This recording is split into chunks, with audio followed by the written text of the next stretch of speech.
Welcome into the Backroads Bill Podcast. I'm Ben, and last week we had best-selling author Claire Cameron talking about her latest book, How to Survive a Bear Attack. And this week we are keeping with the bear theme, and we're talking to Rich Beausoleil, who is a bear and cougar specialist.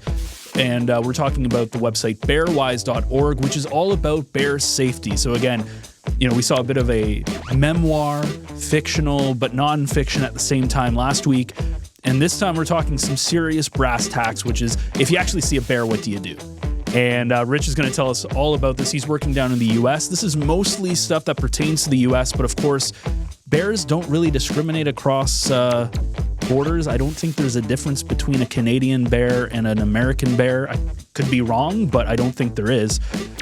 So these tips, of course, we're in Northern Ontario, lots of bear sightings. If you've lived in the bush, you've probably seen some sort of bear or bear droppings or paw prints or something there that shows their presence.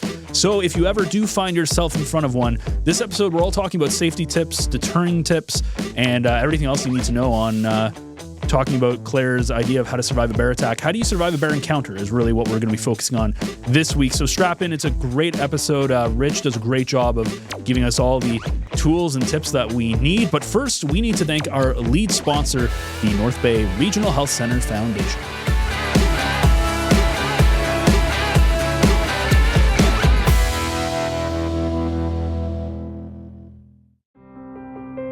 Dear North Bay, as a single mom and full-time student, life can feel overwhelming and budgets are always tight. But one thing I never question is how deeply I care about my community. When I began volunteering at the North Bay Regional Health Center, I saw firsthand how much the healthcare system means to people, especially when life takes an unexpected turn. It made me think, what if it was my child, my parent, or my friend that was in need of care? That's when I realized I wanted to do more, to be part of something bigger than myself. I joined the I Give monthly club because even a small monthly gift can have a meaningful impact, helping ensure everyone in our community has access to the care they need right here at home. If you believe in strong, local health care, I hope you'll join me. Sign up at nbrhcfoundation.ca or call 705-495-8125. It's simple and it matters. With gratitude, Kim Cosgrove. Well, today on the program, we are pleased to have on Rich Beausoleil onto the program. He is a bear and cougar specialist from BearWise. You can check it out at bearwise.org. Rich, welcome to the Backroads Bill Podcast. Thank you. Glad to be here. You know, and for the listeners and viewers, because it goes on all the different platforms, is that Rich is in Washington State Pacific time.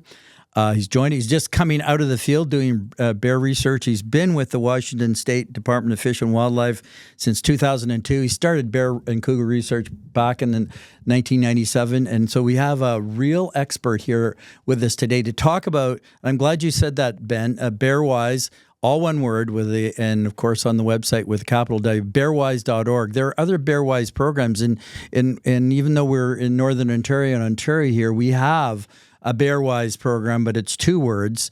And this bearwise.org is the most definitive source of information with regards to human and bear impacts and a whole bunch of other things.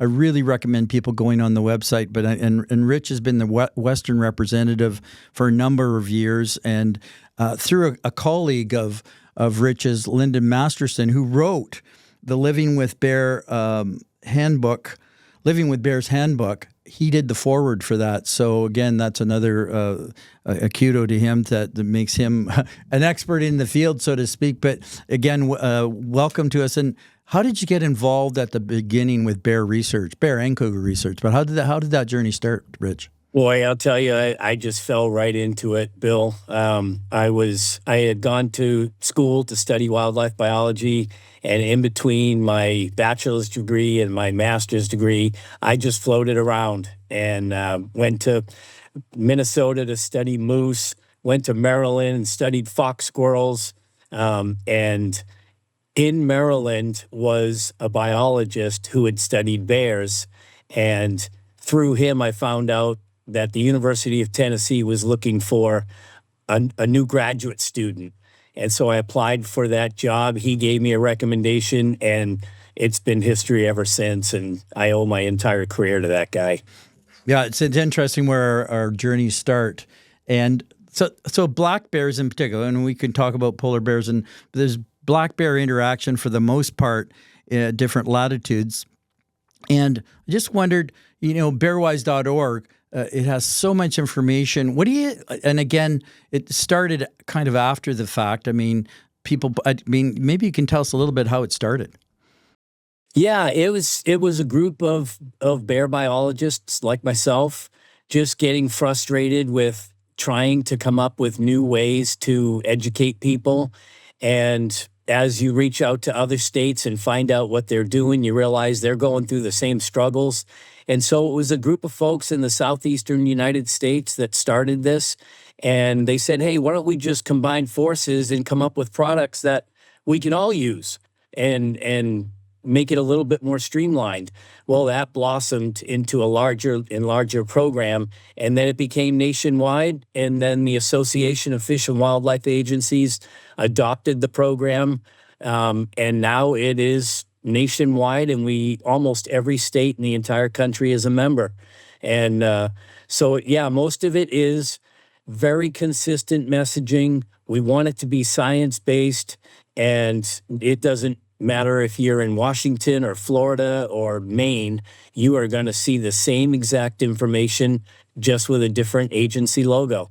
And so it's been a great project, and everyone involved is super excited about it. I have a quick question here just about bears in the U.S., because obviously we're in Canada, and Canada, we got a lot of nature and a lot of forestry, like here in Ontario. Even though I haven't seen a lot of bears in Ontario, it's mostly moose and other things. But do you find that in the U.S., because you have the desert and you have these different, these vastly different areas, that bears sightings are more common in certain areas, and maybe if you travel to, I don't know, like Nevada or something, you don't have to worry about it as much, or is that a misconception? Yeah, Nevada's a good example of that, because most of their activity is in the Tahoe Basin, which is heavily forested, and then it wanes from there. And bears go a number of places there, but you get different densities for sure. But the way black bears evolved to co-evolve with grizzly bears is grizzly bears took those wide open areas, which is why they're a little bit more aggressive, and they don't have trees to escape to, whereas bears evolved in the forest. And so their mode of separation is to climb a tree. And so they're a little bit more timid. But you're right. The densities vary wildly. There's places where they wane out and then pick back up, but a bear is a bear no matter where you go, and the information to educate people is pretty darn consistent. And then you have, so on your website, right, it's very black bear centric, I would say. So for somebody who doesn't know a lot about bears, right, maybe can you explain a little bit about the difference between the black bear, the grizzly bear, what the difference is, what you have to keep an eye out for, and those kind of things? Yeah, we are dabbling into grizzly bear, but it really is just those two species for now. A lot of the jurisdictions in Canada, the provinces, some of them are members of AFWA, and we'd sure like to branch out and include those, and maybe even expand our species to include polar bear. But right now it's not. So, what was the original part of that? Just the difference between the black bears and the grizzly bears, and like how we respond. Yeah, and how they're different. The consistent piece with both of them is you want to do your due diligence to avoid a surprise encounter. And if you do that, that's consistent across all the animals, you're almost never going to have a problem. I know the folks in Yellowstone are real big on educating folks, and their biologists tell people, you could encounter a grizzly bear, stay on the trail system. Bears that grow up in that country and know that park like the back of their hand, they expect to see people on the trails. And so they know when to use those trails, when not. And if they're approaching them, then they know to be cautious and make if they're going to cross over, do it quickly and get out of the way. But if they know you're coming, boy, you're never going to have an issue. And a lot of the same advice applies. Try to avoid attracting them at your home, and just be BearWise when you're in the outdoors, and always carry bear spray.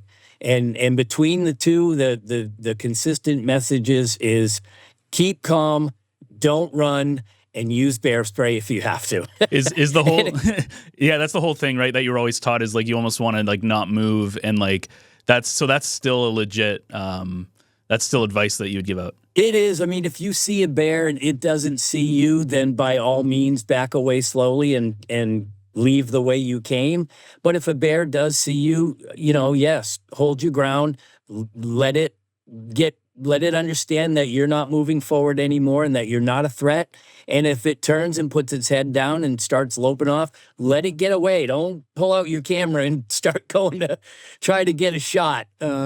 It's funny, you see these videos in Yellowstone and folks getting out on a 3,000-pound bison thinking, oh, these are friendly, we're in a national park, and they almost always pay for it with an injury. So well, how often do you see that in moose, right? Like I've seen people in Algonquin Park 5 feet away from a moose taking photos with their actual like long lensed cameras, and it's like, why are you doing that? Those are dangerous animals. Well, they are, and people do it with bears too. Honestly, they really do. They think that, oh, I've seen this bear a few times, and they get accustomed to seeing it. And we get a call from someone who doesn't like seeing it, like a neighbor, and then we go to that site, and they're like, oh, don't worry, this bear's okay.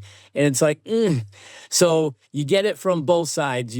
Sometimes I love people because they love wildlife, and then sometimes it frustrates me to no end because people love wildlife and don't recognize the situation they're putting themselves and the bear in. Now, bear attacks, and they're rare, and bear fatalities from attacks are rare. But at the same time,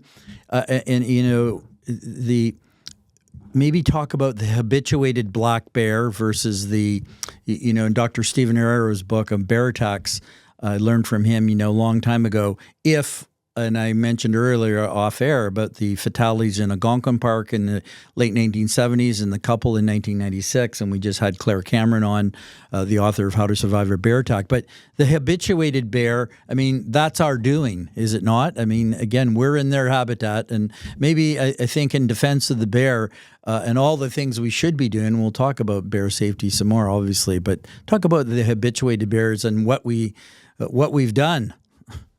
Yeah.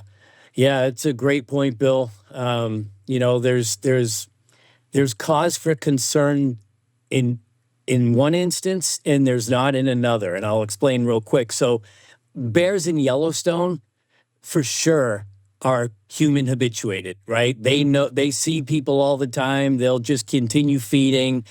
But the point with those bears is they almost never get people food. And if they do, if someone happens to feed them, they get fined. So you're going to have a habituation in a national park like that. You still have to be smart about how you react. But around people and in neighborhoods and in civilization and, people that live on that interface where the woods come down into a community, where the community's down in a valley, you want to avoid habituation. And like I said, there's a lot of folks who think, hey, don't worry, our bear's okay. We've seen that bear. Don't put the bear in that situation where it knows that you're okay with it being there, and then it goes and hits a neighbor's house and they're not okay, and they pull out a gun and start shooting or damage something that they shouldn't be. A lot of that starts with habituation. Then it turns into food conditioning. And these things just really compound themselves. And that's one of the big messages we try to get out to folks. When we respond to these situations in people's backyards, it takes literally 1.5 seconds to see the immediate attractant on why they're there. And so if you do see a bear, heck, enjoy it for a second, but then scare it off, grab a whistle, clap your hands, clang some pots, and keep that thing moving. away from you. Then, when it's safe to do so, take an assessment of your property and possibly even your neighbors and find out why the bear was there. There's almost always an attractant. And really the big three for me, and I think for most folks, are garbage, bird seed of both kinds, which is seed and liquid, or bird feeders, I should say. And then the third one is fruit trees. Those are really, really the big ones. They're really high calorie rewards. Of course, barbecues, of course, compost piles. Those are the things you need to look for. But oh boy, if we could get a handle on those big three, we could put a huge dent in human bear conflict. Yeah, well, you know, Canada now has 40 million, United States 350 million, and I don't think we do a good job, again, at doing these things, but that's why BearWise.org, Ben, that's in, and we should read that. So Linda Masterson, your colleague, said, you know, there's a conference coming up on bear attacks, but and not to glamorize any of that kind of stuff, but is there any new trends with regards to bear attacks, black bears or grizzlies, with regards to bear safety? And maybe just a couple of comments on that. Yeah, the conference is the International Human Bear Conflict Workshop. It's not 100% focused on attacks. It's just all kinds of interactions with people. But yeah, as far as attacks go, you'd be surprised, and Steve Herrero talks about this too in his published papers on it. A lot of the interactions that we have and other folks have in the backcountry, whether it's camping or hiking or just around the house, is off-leash dogs. If you want to use the outdoors with your dogs, that's great. But please try to keep them on leash. The two of you together are a force, and you're much more of a threat. When a dog gets off leash, it can smell something, go check it out. It may bump a bear, wind up chasing it in some instances, until a 300-pound bear says, wait a minute, what am I running? There's only one 40-pound dog chasing me. So they might turn in the tables on that dog, and guess where that dog's coming back to? It's coming right back to you. And so that's a real common interaction with people. Overwhelmingly here in Washington, that's the kind of stuff we deal with. And then it's just these surprise encounters. And all of this stuff is so avoidable. That's what BearWise is trying to do, is keep that conglomerate of consistency and showing there's real easy solutions. And with all of us together working on these things, we make it applicable, like I said, to no matter where you are, whether you're in the desert or whether you're in an eastern forest loaded with acorns and other hard mast, or whether you're out west where the habitats are much different. Yeah, no, and I'm glad you mentioned the dogs. And when I was doing this previous story, and I went on to BearWise.org, and I read that, I really read over the dogs and their leash and things, and I thought, oh, I don't think I really realized that. And the other thing, here's a comment on my part, but when I go to different outdoor stores, whether I miss it or not, and when I'm just speaking on Ontario example, Ben, at point of sale, there needs to be more, and I think it has to do with the owners of the chains or the individual outdoor stores, to promote things like BearWise.org, but I don't see it. I don't see enough of it yet, and maybe that's a marketing thing, but nonetheless, I just don't see it. Yeah, we did. BearWise did do a partnership with Bear Vault. Those are the folks that make those containers to put your food in. And we developed a customized brochure for them, and they're now including it in every one of their containers. So we're getting there. We have a bulletin called Dogs Plus Bears Equal Problems, and we explain on that bulletin all the things, the reasons, and the solutions to that problem. And we just did another one on raising chickens in bear country, because that's one of the biggest problems that we face, is people trying to grow their own, be sustainable, which I completely appreciate, but they don't go to the expense of actually protecting their chickens. They need a covered enclosure, ideally an electric fence. And so we developed that new product to advise folks. And as a companion to it, we developed a poster, and we're asking folks that sell chickens to actually hang this poster that tells folks, hey, you thinking about buying chickens? Consider these things. And so we're getting there. We're thinking about it. We've got a great marketing team in Linda and Levon, and this is what they do. They take this complex stuff that all of us wildlife biologists are working on and develop it, and then they turn it into plain speak and honestly fun reading that anybody can understand. And that's BearWise's space. Is you learn, you laugh. It's fun to read. It's really simple, and it's right to the point, and you can literally just put something on your refrigerator with a magnet and always have it there. And that's what I think is BearWise's greatest strength. Yeah, I agree with that 100%. BearWise.org, and it's not about poking at the main media or social media, but every time, certainly in rural Canada, rural places, on whether the people use social media or they post something or it comes onto the mainstream media that there's a bear in the neighborhood, etc. I wish at the same time, they would say, and go to BearWise.org for the prevention and education, but they don't. It's always just the news story, and we always, in media, mainstream media in particular, they go to they want a newsworthy story. But again, when you go onto BearWise.org, you are educated and entertained, and that's why one of the reasons why I thought, we've got to get BearWise.org and the Backroads Bill podcast.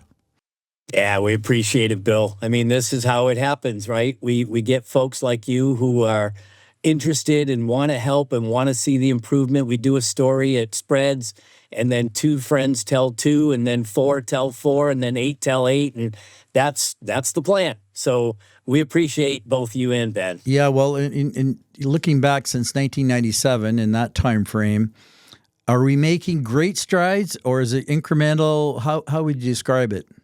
It's incremental, unfortunately. And one of the recent products we developed is called an action plan for bear communities.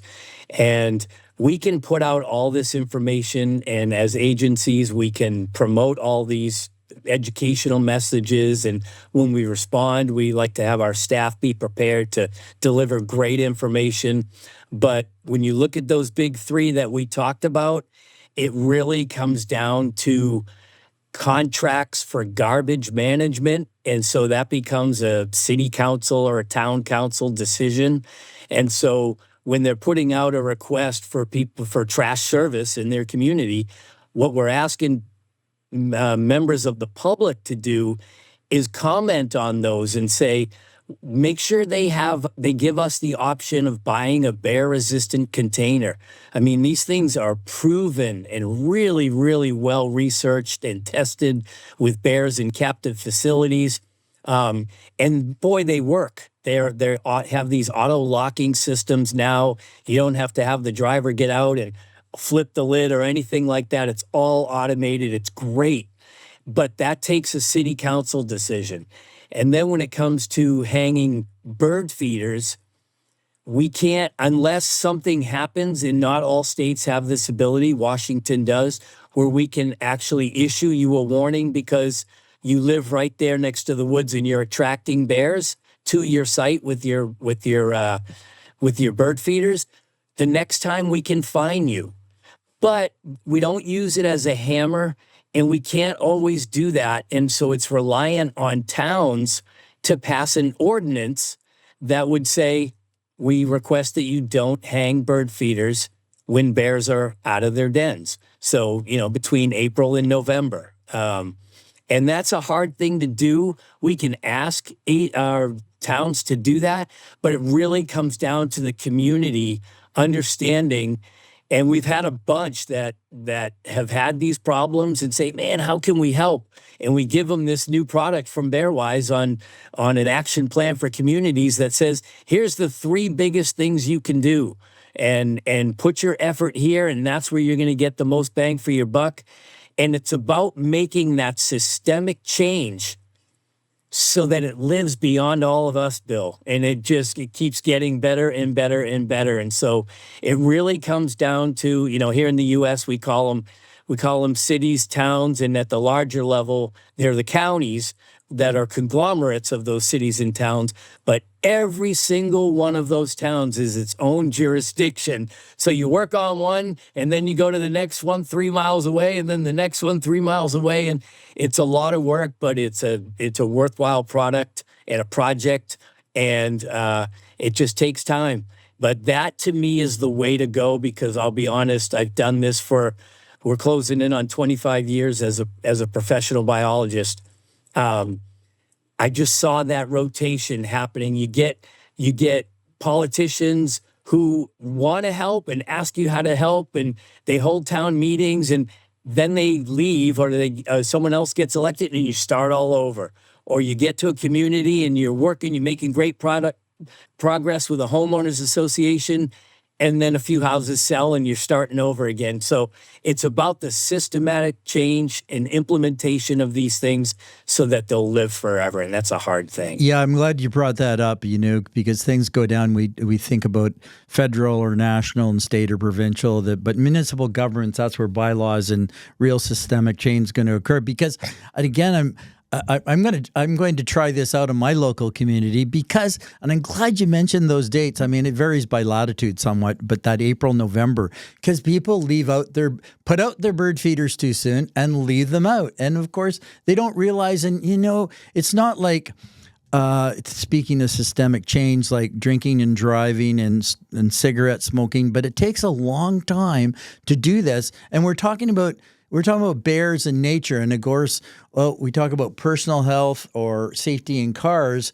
and people don't see nature that way because nature has never been part of the capitalist economic system. It's never factored in. So, that's another thing. We could talk around the campfire about that one, that's for sure. Mm-hmm. Absolutely. Yeah, and I will just mention, if you do some of those meetings, I'm sure you got some great information up there too, but all of the products that we have on BearWise.org, there's probably, oh my gosh, dozens and dozens and dozens of different things. Every bit of it is absolutely free, and you can download it. If you want it on really nice glossy paper, you can order some, and the pricing's pretty good. But if you don't want to do that and you just want to print it out on your own and download that free PDF, you can do that for every single product, and then just print out 100 and take them to a meeting, and it applies no matter where you are. So that's the great thing about this whole program. I'm just super excited about it. Spring is here, and that means one thing. Baseball is back. At Source for Sports North Bay, we're proud to be part of every pitch, every catch, and every moment that brings our community together on the diamond. Whether it's outfitting little leaguers for their very first game, helping local teams suit up for the season, or simply sharing a love of the sport, we're here for it. We're more than just a sports store. We're neighbors, coaches, teammates, and fans. And we're proud to support the leagues, schools, and families who make North Bay's baseball scene so special. Wherever your sports journey takes you, make sure you visit Source for Sports North Bay at 1321 Fisher Street so we can help you along your way. North Bay's turning 100, and what a time to be here. From the buzz of the Heritage Parade to sunset concerts at the waterfront, the city is alive with celebration. And you know who's right in the middle of it all? Homewood Suites by Hilton North Bay. We're proud to be a part of this milestone moment. Whether you're coming home from a family reunion, planning a gathering with friends, or just simply making the most of everything the Centennial has to offer, our doors are open. Stay in a spacious suite that feels like home, with a full kitchen to cook in, room to relax, and a space to unwind after a full day of fun. Are you hosting something bigger? Our event spaces and amazing local partners like the Grand and Stock Transportation make it easy to bring people together. Best of all, they're just steps from the action. The fireworks, the food trucks, the music, the laughter, it's all right here. Celebrate 100 years of North Bay with us. Use code Centennial to save on your stay anytime this year. Be at home with Homewood Suites by Hilton North Bay. Join the party today at 495 Oak Street West or give us a call at 705-495-3000. One of the things you said, Rich, earlier was really fascinating when you talked about guns a little bit, because there's obviously a big difference between gun culture in Canada and in the US. So in Canada, it's and this is going to be very anecdotal because I don't actually have data, but not a lot of people own guns, and if they do, it's mostly for hunting. I think it's something like 26% of Canadians or something like that. But mostly it's for hunting, and then we have the regulations where you have to have it locked away and you have to have your ammo separate, and there's a lot of that stuff. So if you see a bear here in Canada, you're less likely to have a firearm with you, or if you do, you have a hunting background, so maybe you're trained in a bit of a different way. In the US, it's very much more protecting yourself, and it's more of a person-on-person defense versus person-on-animal defense. And so maybe in some of these more city settings or urban settings where people have a gun, they see a bear, they freak out, they grab their firearm, maybe you can talk a little bit about why that's not the best thing to do, and if this is a serious issue that happens in some of these places. Yeah, it's a great point, Ben. I think we have to interject bear spray into this conversation. It is such a great tool, highly effective, works on anything with mucous membranes. It's not meant for use on people because it's too strong. But if you have a moose encounter, a cougar encounter, or any kind of bear encounter, bear spray is highly effective. And we've had this conversation on which would you rather have in a serious situation, a gun or a can of bear spray. And I'll tell you, a lot of us would pick the bear spray because you need to be so accurate with a gun. You could wound the animal, which could result in a confrontation with you, or you could wound an animal where it goes and runs and then it's debilitated and then someone else stumbles upon them and you've put them in a heck of a predicament. But if I was in a situation where I needed it, and I've never been there my entire career, I would rather have bear spray because you don't need to be accurate. You just need to point it in that general direction. And when you hit that trigger, that liquid cloud comes out. It's a highly aerosolized mixture. A lot of pain for anything that's going through that. As you spray, that cloud just keeps getting bigger and bigger and bigger.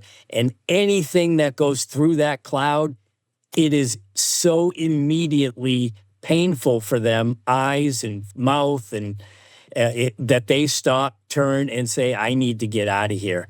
And so I think we have to talk about the effectiveness of this product. It is such a great product. Most reputable bear spray sellers won't just sell the can. Some still do, but you never want to buy just the can. You always want to buy the holster. And they've gone to town on these. You can get bandolier style and have it right here, which I love, because if you were ever to get knocked down, you still have that trigger right there.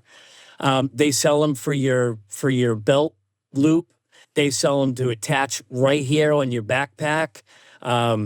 Just all kinds of different products. They're Velcro, quick attach, really comfortable now. You can get them for your bike if you're riding in the woods and you want to be protected.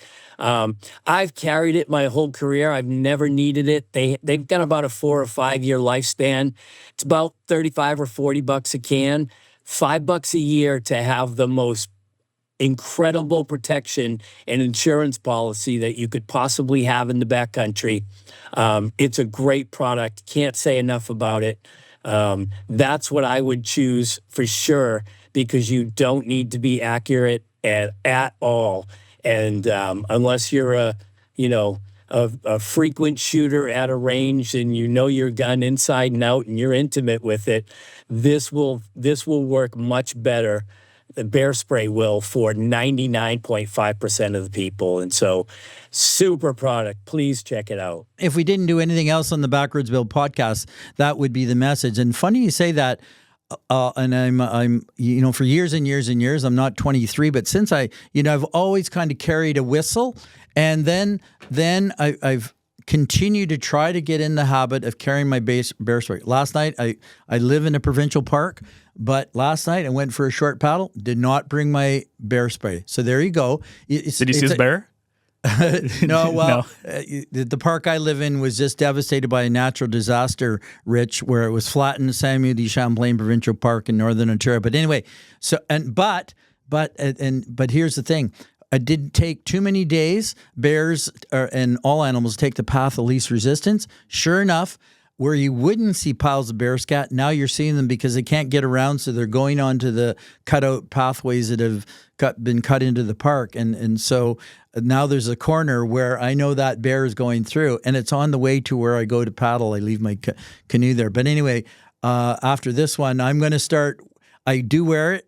And I do have it, but it's got to be every time. I mean, here I am. I go outside every day of my life. I live in a park.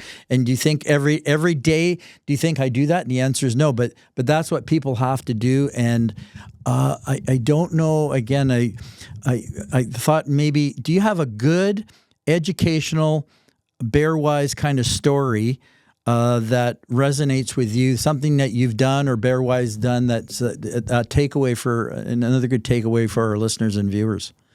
Yeah, but I do want to build on your point because you just brought up one of my number one recommendations along with bear spray is that whistle. So thanks for mentioning that. Good for you because boy, does it work. And I have one that I have on a lanyard that I keep right here and blow on it. So we talked about it will definitely work if you and a bear make eye contact with each other. Blowing that whistle, I'll tell you, that's my go-to. And I go in on kills. I mess around with them. I sneak in on them. We have to recollar animals. And if there's ever a situation where I said, okay, hey, we need to separate here, the whistle's my go-to thing. And that's what I tell bikers and hikers and people at home to honestly have, because boy, does it work. So thanks for bringing that up. It's also another good tool because one of the things we mentioned earlier was you want to prevent that encounter.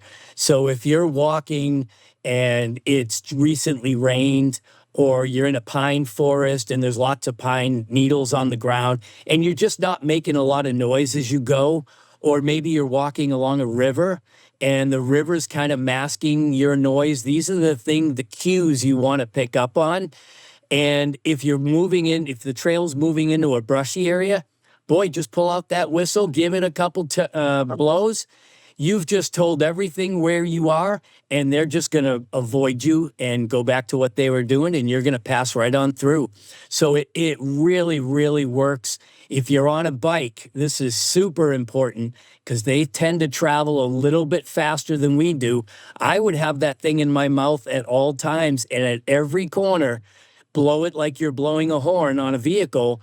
It's letting people know you're coming, it's letting other bikers know you're coming, and it's letting every animal that might be there on the trail know that you're coming. And you might have seen this in your hikes in the woods. Woods tend to be, you don't see a lot of berries underneath that forest canopy. Where do the berries tend to grow? They tend to grow in those openings, which tend to be trails or right along rivers, and that's where bears are going to be, but that's where our trail systems go. So the whistle is such a great device for $2 or $3. What a super, super tool that is. So thanks for bringing that up. Well, no, the Backroads Bill podcast is not scripted, and we're not doing tit for tat, but I know for my outdoor education students at the university, I tell them exactly what you just said. You come to a portage, start blowing your whistle. Again, make yourself well known. See, that element, you kind of eliminate, Rich, that element of surprise, and kind of leads me to the question, in your own bear research. Now, there's a lot of evidence, about sows and bear cubs and their protective nature. And the other thing, Dr. Herrero and others, including yourself probably, the kind of the range of the male bear now, I think there's been some new discoveries in that. I just thought, there's a good science question. But at the same time, it fits into what we're talking about with BearWise. Yes. Almost always when you encounter a bear, It's not going to want anything to do with you. Females are going to protect cubs, like you said, but knowing how to react is super important. And again, they don't want to have that encounter with you. But you mentioned, Herrero's work, which has been groundbreaking. You get into these curious bears versus predatory bears, which is the rarest of all the bears. And it's such a small, tiny percentage, so please don't put too much into this. But it's those bears that kind of, they see you, you've done your due diligence, you've used all your tools except bear spray at this point, but they just kind of seem to be side-eyeing you and maybe might be circling. Those are the now you want to get aggressive and prevent that bear from coming in anymore. Now's the time to pull out your bear spray, be 100% ready for something to happen. But yeah, it's those are the really, really small percentages, fraction of a percentage in many places. But again, you do still have things that you can do, but knowing that those signs, right? A curious bear might be a little bit habituated, not quite as aggressive as a predatory bear, but you've got to do your due diligence with those. And we've got a great pamphlet. It's a bulletin on our BearWise page talking about this. Really, really simple language. That's another one we've got the basis covered on it. So we've talked a lot about what people can do, right? What you can do if you encounter a bear, which is bear spray. That's basically, if there's one thing to break down from this, it's carry bear spray and use bear spray. But what about the cities and the counties and the towns and all that? What can they do to help maybe deter bears from coming around their residence? I don't know if you work a lot with those people, but so maybe it's something like hunting, for instance, a certain amount of tags that they release for population control. Maybe it's, I don't know if there's things that you can put in certain places to detract bears. Like what goes on there? Well, I will tell you, in a lot of these places, because of the people factor, they're almost always all no shooting zones. And so we would not be targeting the bears with any kind of hunting season that we would hope to target, I guess.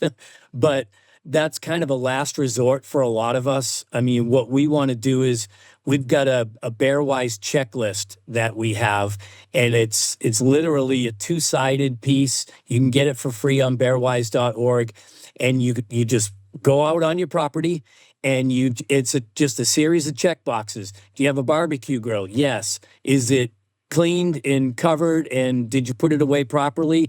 No. Okay. What about your trash can? Where's it stored? Is it in the garage or is it on the side of the house? Okay, yeah, that might be a problem.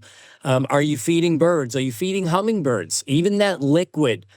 A pound of blueberries is about 600 calories. One small hummingbird feeder is like 1,500 calories.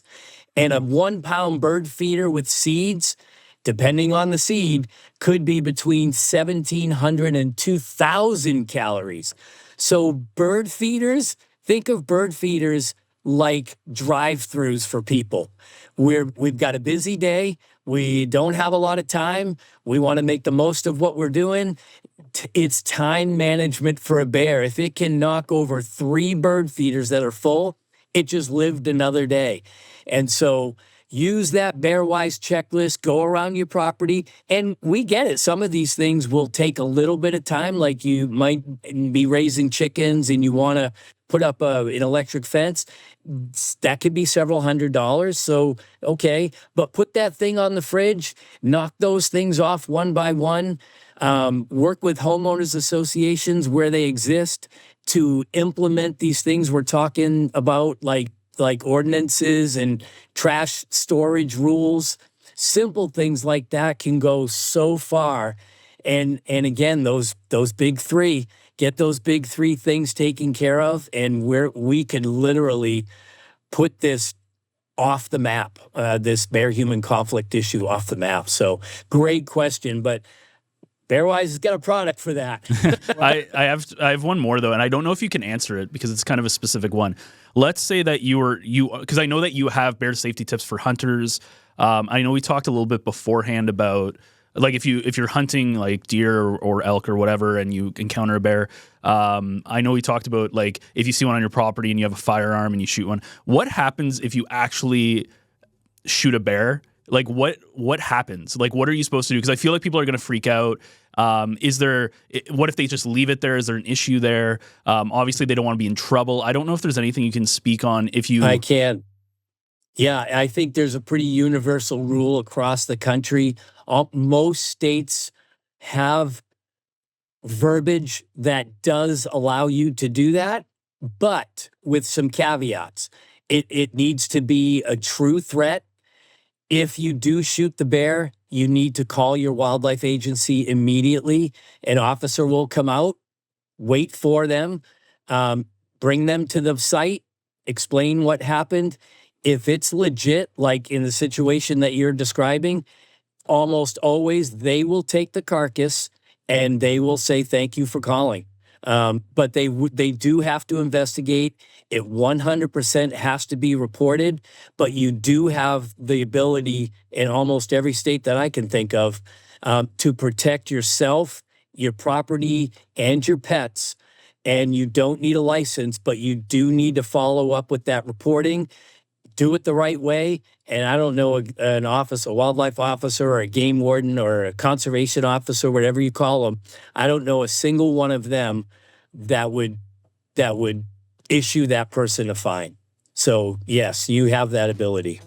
You know, Rich, we've been enriched for you. And Ben, there was a program way before your time called Gentle Ben, and it was a grizzly bear show. But you know what? If we're gonna, I know you don't, but if we're gonna bear witness, be BearWise. And Rich, thanks very much for being on the Backroads Bill podcast. Anytime. Thank you, Bill. Thank you, Ben. Really appreciate you guys. Well, big thank you to Rich for jumping on with us. And now you officially know how to survive a bear, well, maybe not an attack, but a bear encounter, which, see how I brought that kind of back to the top of the... Anyways, if you enjoyed this episode, you can see more episodes of the Backroads Bill podcast on your favorite podcast player. The video version is available on the North Bay Echo YouTube channel, and you can find all of the episodes on our website, northbayecho.ca, where you can find this podcast, which drops, by the way, every single Wednesday morning like clockwork, as well as a slew of other local North Bay and area podcasts, including our original programming like To North Bay with Love, where we recently had Lisa talking to Tanya Bedard from Tourism North Bay, talking about the pop-up picnic, which is a really neat idea and a fun way to enjoy the summer, as much of summer that there is left. I mean, we're already in almost August, so not too much time left. And that wraps things up here. Don't forget to join us next week. It is the 100th episode. We have something really, really cool planned, something very near and dear to Bill's heart, and it's going to be absolutely fantastic. So next Wednesday, if you're listening to this the week of release, if not, it's available now. Go and listen to it. But we will see you then for yet another Backroads adventure.